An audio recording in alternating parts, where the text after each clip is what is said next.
Radio Tehran, শুরু হচ্ছে বিশ্ব সংবাদ। ইন্নালিল্লাহ। পুরো মধ্যপ্রাচ্যে আবারও ভয়াবহ তৃতীয় বিশ্বযুদ্ধ শুরু হয়ে গেছে। চলছে হামলার পর হামলা, আর এরই মাঝে আমাদের হাতে এসে পৌঁছেছে এই যুদ্ধের সর্বশেষ গুরুত্বপূর্ণ সবথেকে তাজা আপডেট সংবাদ আপনাদের জানিয়ে দিব। প্রথমেই জানিয়ে দিব, ইসরায়েলে আবারও ভয়াবহ হামলা, 63 ইসরায়েলি সেনা গুরুতরভাবে আহত। দক্ষিণ লেবাননে গত 4 দিনে নতুন করে দখলদার ইসরায়েলি বাহিনীর উপর ব্যাপক হামলা চালাচ্ছে লেবাননের সশস্ত্র যোদ্ধারা। এতে 63 জন ইসরায়েলি সেনা গুরুতরভাবে আহত হয়েছে। এছাড়াও সেখানে ইসরায়েলি বাহিনীর বেশ কয়েকটি ট্যাঙ্ক ও যুদ্ধবিমান ধ্বংস করেছে লেবাননের যোদ্ধারা। এরপর জানাবো, লেবাননে হামলা চললে উত্তর ইসরায়েল আর নিরাপদে থাকবে না বলল লেবাননের যোদ্ধাদের প্রধান।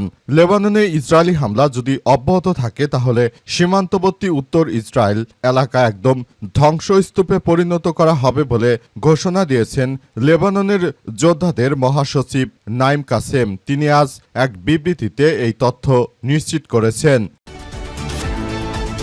এদিকে খামেনির সঙ্গে দেখা হলে সম্মানিত বোধ করব বললেন ডোনাল্ড ট্রাম্প। মার্কিন যুক্তরাষ্ট্রের প্রেসিডেন্ট ডোনাল্ড ট্রাম্প বলেছেন যে যুদ্ধ শেষ করতে কোনো চুক্তি হলে ইরানের নতুন সর্বোচ্চ নেতার সঙ্গে বৈঠক করতে আগ্রহী হবেন তিনি। আজ ওভাল অফিসে সাংবাদিকদের সঙ্গে আলাপকালে তিনি বলেছেন, আমি ইরানের সুপ্রিম লিডার মোস্তফা খামেনির সঙ্গে দেখা করতে চাই। তার সঙ্গে দেখা করে আমি যুদ্ধ থামানোর ব্যাপারে আলাপ আলোচনা করতে চাই। তার সঙ্গে দেখা করলে নিজেকে অনেক ভালো বোধ করব। জানাবো, হাদি হত্যা প্রসঙ্গে বিস্ফোরক মন্তব্য, মমতার বিরুদ্ধে আরেকটি মামলা। বাংলাদেশে শহীদ ওসমান হাদি হত্যা নিয়ে ভারতের স্বরাষ্ট্র মন্ত্রণালয় জড়িত থাকার অভিযোগ করেছে ভারতের সাবেক পশ্চিমবঙ্গের মুখ্যমন্ত্রী মমতা বন্দ্যোপাধ্যায়। এরপরই ভারতের হিন্দুত্ববাদী নরেন্দ্র মোদীর দল মমতার বিরুদ্ধে দুইটি মামলা করেছে। গতকাল একটি মামলা হয়েছে, আজকে আবার আরেকটি জামিন অযোগ্য মামলা দেয়া হয়েছে মমতার বিরুদ্ধে। রাষ্ট্রদ্রোহিতার অভিযোগ এনে ভারতের এই হিন্দুত্ববাদী সন্ত্রাসী নরেন্দ্র মোদী মূলত এই মামলা করেছে। এবং সর্বশেষ জানাবো, তরুণদের দক্ষতার উন্নয়ন এবং কর্মসংস্থান সংকট জাতীয় নিরাপত্তার জন্য হুমকি হতে পারে।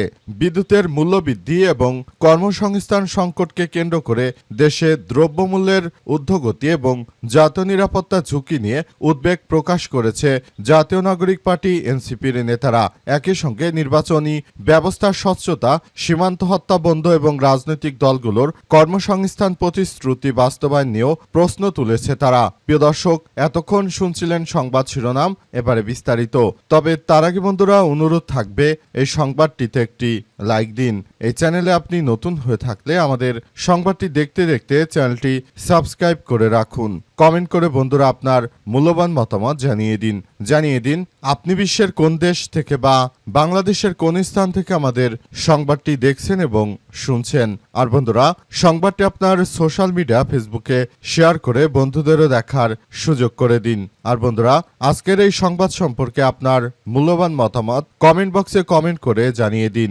গাজা যুদ্ধে আপনি যদি নিরীহ ফিলিস্তিনিদের ভালোবেসে থাকেন বন্ধুরা, কমেন্ট করে পুরো বিশ্বকে আমাদের এই তাজা আপডেট সংবাদটি দেখার সুযোগ করে দিন। এবারে বিস্তারিত। লেবাননে হামলা চললে উত্তর ইসরায়েল নিরাপদ থাকবে না জানালো লেবাননের যোদ্ধাদের প্রধান।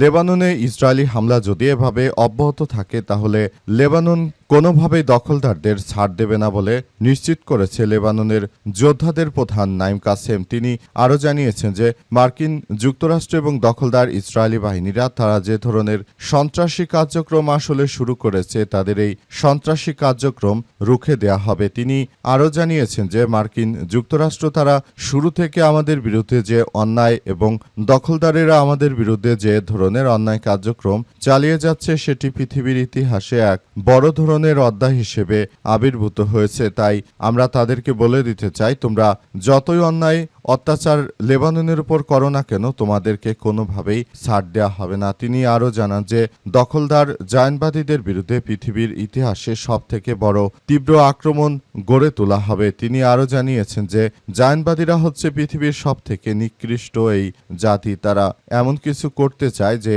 যাতে করে সারা বিশ্বের মধ্যে তারা নিজেদেরকে প্রতিষ্ঠিত করতে পারে, কিন্তু লেবাননের যোদ্ধারা তাদেরকে এই সুযোগ দেবে না। তিনি আরও জানিয়েছেন যে লেবানন লেবাননের যোদ্ধারা মনে করে যে এই জায়নবাদী সন্ত্রাসীরা তারা মূলত যে ধরনের কার্যক্রম শুরু করেছে এটা পৃথিবীর মধ্যে এক ভয়ানক পরিস্থিতির সৃষ্টি করতে পারে। তাই জায়নবাদী সন্ত্রাসীদের এই বিষয়গুলো নিয়ে আসলে কোনোভাবেই ছাড় দেওয়া উচিত নয় বলে মনে করে তারা। তাই এই পরিস্থিতির মধ্য দিয়ে জায়নবাদীদের একদম ধ্বংসস্তূপে পরিণত করা হবে বলে জানিয়েছেন লেবাননের যোদ্ধাদের প্রধান।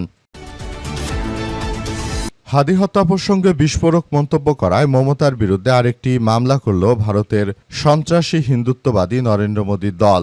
বাংলাদেশে যে হাদিকে হত্যাকাণ্ডের ঘটনা ঘটেছে সেই হত্যাকাণ্ডের ঘটনাগুলো আসলে কোনোভাবেই গ্রহণযোগ্য হতে পারে না। এই ধরনের হত্যাকাণ্ড খুবই খারাপ একটি ব্যাপার হয়ে দাঁড়িয়েছে এবং নতুন করে এই বড় ধরনের যে সংঘাতময় পরিস্থিতির সৃষ্টি হয়েছে এগুলো আসলে কোনোভাবেই গ্রহণযোগ্য হতে পারে না। পুরো বিশ্বজুড়ে যে ধরনের সন্ত্রাসী কার্যক্রম ভারত শুরু করেছে এর জন্য ভারতের হিন্দুত্ববাদীদেরকে দায় নিতে হবে। ভারতের হিন্দুত্ববাদীরা তারা শুরু থেকে মুসলিমদের বিরুদ্ধে যে ধরনের সন্ত্রাসী কার্যক্রম আসলে শুরু করেছে এই সন্ত্রাসী কার্যক্রমগুলো কোনোভাবেই গ্রহণযোগ্য হতে পারে না। আমরা ধারণা করছি যে জায়নবাদী সন্ত্রাসীরা তারা যে ধরনের সন্ত্রাসী কার্যক্রমগুলো আসলে শুরু করেছে এটি সারা পৃথিবীর মধ্যে এক ধরনের বড় কার্যক্রম চালিয়ে যাচ্ছে। পুরো বিশ্বজুড়ে জায়নবাদী দখলদারেরা তারা যে ধরনের সন্ত্রাসী কার্যক্রম শুরু করেছে সেই সন্ত্রাসী কার্যক্রম আসলে কোনোভাবেই গ্রহণযোগ্য হতে পারে না। দখলদারদের বিরুদ্ধে ভারতের হিন্দুত্ববাদীদের বিরুদ্ধে পুরো মুসলিম জাতিকে ঐক্যবদ্ধ হতে হবে। তা না হলে ভারতের এই হিন্দুত্ববাদী নরেন্দ্র মোদী সন্ত্রাসী তিনি যেটা শুরু করতে চেয়েছেন সেটা আসলে কোনোভাবেই কোনো বিবেকবান মানুষ আসলে গ্রহণযোগ্য করতে পারে না। সবকিছু একদম ধ্বংসস্তূপে পরিণত হচ্ছে। মমতা বন্দ্যোপাধ্যায় জানিয়েছে যে নরেন্দ্র মোদী সন্ত্রাসীর দল মূলত বাংলাদেশে হাদিকে হত্যা করেছে। এই ঘটনার পরই এবার মমতা বন্দ্যোপাধ্যায়ের বিরুদ্ধে দুইটি মামলা করেছে। এমন মামলা করেছে যে মামলায় কোনো জামিন হবে না, অর্থাৎ জামিন অযোগ্য মামলা করেছে এই সন্ত্রাসী নরেন্দ্র মোদীর বাহিনী। সুতরাং বিষয়গুলো নিয়ে খুবই গুরুত্ব সহকারে সবকিছু দেখভাল করছে তারা। লেবাননে আরও 63 জন ইসরায়েলি সেনা আহত।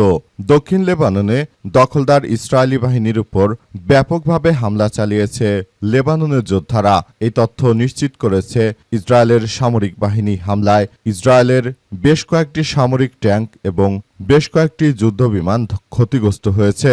ইসরায়েলি সেনাবাহিনীর দেয়া প্রতিবেদন অনুযায়ী গত 2 মার্চ থেকে শুরু করা সামগ্রিকভাবে এ পর্যন্ত তাদের 27 জন সেনা নিহত, 1243 জন আহত হওয়ার রেকর্ড নথিভুক্ত করা হয়েছে। এদিকে লেবানন এবং ইসরায়েলের সম্মত হওয়া যুদ্ধবিরতির প্রস্তাব প্রত্যাখ্যান করেছে ইরান সমর্থিত সশস্ত্র গোষ্ঠীর যোদ্ধারা। বৃহস্পতিবার গোষ্ঠীটি এই প্রস্তাব প্রত্যাখ্যান করার কথা জানিয়েছে।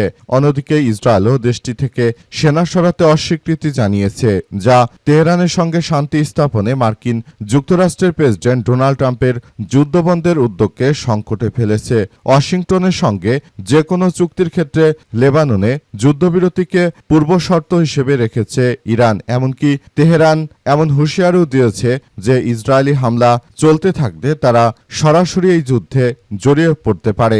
গত বুধবার যুক্তরাষ্ট্রের মধ্যস্থতায় লেবানন এবং ইসরায়েল এই যুদ্ধবিরতি কার্যকরে সম্মত হয়। এই আলোচনা প্রক্রিয়ায় লেবাননের যোদ্ধারা অন্তর্ভুক্ত ছিল না। লেবাননের যোদ্ধাদের প্রধান নাইম এই যুদ্ধবিরতি প্রত্যাখ্যান করেছেন। এ নিয়ে এখন পর্যন্ত ইসরায়েল, লেবানন বা যুক্তরাষ্ট্রের কোনো আনুষ্ঠানিক প্রতিক্রিয়া মেলেনি। ইসরায়েলের দক্ষিণ লেবাননে তাদের হামলা অব্যাহত রেখেছে। দেশটির প্রতিরক্ষামন্ত্রী ইসরায়েল ক্যাটস জানিয়ে দিয়েছেন যে ইসরায়েলি বাহিনী ওই এলাকা থেকে পিছু হটবে না। এরপরই লেবাননের যোদ্ধারা ব্যাপক আক্রমণ শুরু করেছে। একদিনেই আরও নতুন করে 63 জন ইসরায়েলের সেনা গুরুতরভাবে আহত হয়েছে বলে জানা গেছে। বর্তমান ওই এলাকায় থমথমে অবস্থা বিরাজ করছে এবং যে কোনো মূল্যে মার্কিন যুক্তরাষ্ট্রের এই সন্ত্রাসী দলকে মাটির সঙ্গে মিশিয়ে দিতে চায় লেবাননের সশস্ত্র যোদ্ধারা। তারা কোনোভাবেই থামবে না। তারা দখলদারদের বিরুদ্ধে পৃথিবীর ইতিহাসের সবথেকে এক ভয়াবহ বিপর্যয়কর পরিস্থিতি শুরু করেছে।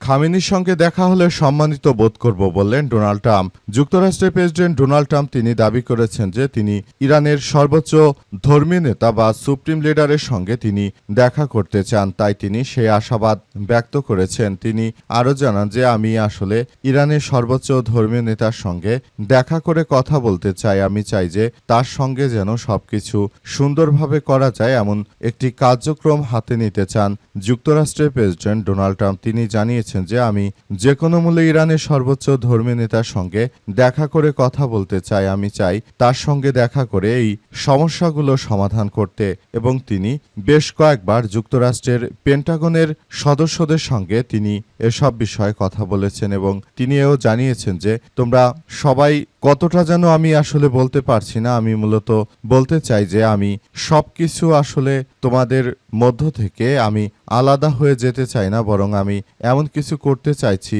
যাতে করে ভবিষ্যতে এমন কিছু কার্যক্রম আমার হাতে এসে পৌঁছায় বলে এমন তথ্যই জানিয়েছেন তিনি। এবং তিনি মনে করেন বর্তমান সময়ে যে বড় ধরনের সংঘাতময় পরিস্থিতির সৃষ্টি হয়েছে এর জন্য আসলে জায়নবাদী দখলদাররা দায়ী রয়েছে। তাদেরকে যে কোনো মূল্যে প্রতিহত করতে হবে, এবং পুরো বিশ্বজুড়ে যে ধরনের সন্ত্রাসী কার্যক্রমগুলো শুরু হয়েছে সেগুলো আসলে প্রতিহত করার মধ্য দিয়ে সবাইকে এগিয়ে যেতে হবে বলে এমন তথ্যই নিশ্চিত করেছেন তিনি আরও জানান যে আমি মনে করি বর্তমান সময়ে আমি নেতানিয়াহুর ফাঁদে পড়ে যে যুদ্ধ শুরু করেছি সেই যুদ্ধ আসলে কোনোভাবেই আমার চালানো উচিত নয়। এই যুদ্ধ আমি আসলে এমন কিছু করতে চাই যাতে করে এই যুদ্ধ ভবিষ্যতে আর না এগোয়, বরং এই যুদ্ধ থেমে যায়। এজন্য আমি মূলত এই ধরনের কার্যক্রম আসলে চালাতে চাইছি। তিনি আরও জানান যে পুরো বিশ্ব জুড়ে মার্কিন যুক্তরাষ্ট্র এবং দখলদারেরা যে ধরনের কার্যক্রম আসলে শুরু করেছে সেটা কোনোভাবেই গ্রহণযোগ্য হতে পারে না। তাই বিষয়গুলোর ক্ষেত্রে আমরা খুবই সেনসিটিভ হয়ে আমরা এই কার্যক্রমগুলোকে নিজেদের মতো করে সাজিয়ে গুছিয়ে নিতে চাই বলে এমন তথ্য নিশ্চিত করা হয়েছে।